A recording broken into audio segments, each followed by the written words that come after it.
Now, this is a chart that I got from a Columbia professor, and I've since forgotten his name, so I never can give proper attribution to him.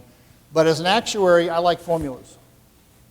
And this is a formula for change. So when you're talking about change, this can apply to healthcare. It can apply to almost any part of your life, if you think about it. It says in order to have change, you have to have three things in alignment. First thing is you have to have a desire for change. Now, the original formula said the pain has to be great enough to want to change. That's, we respond to pain sometimes more than we do the prospects of something good. But I put it so the glass is half full, that there's a desire for change. You see something better, and you're at that point.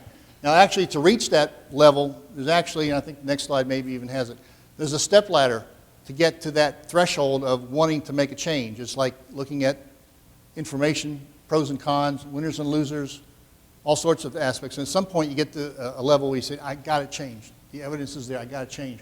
Or your CEO comes and says, you got to change. You don't have any choice. We're going to change, and you just have to follow the instructions and do it because he sees trouble financially for his organization. So you have to have that desire for change.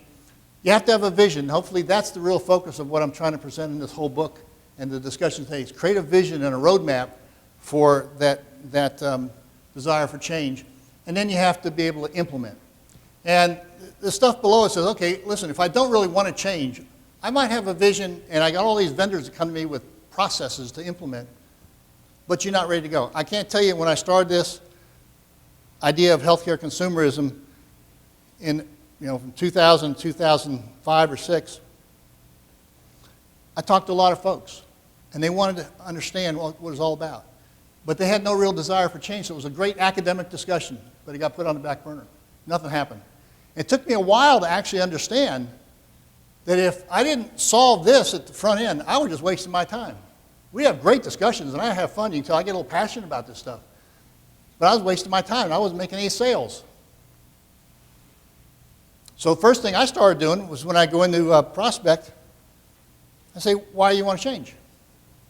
Is it your CEO, your CFO? Are you behind it? I said, because if you're really going to change, we'll put together a whole program for change. But if you're not, we'll get this over real quick. 'Cause I don't waste my time and I don't waste your time. We'll have a nice discussion, but we'll cut it short.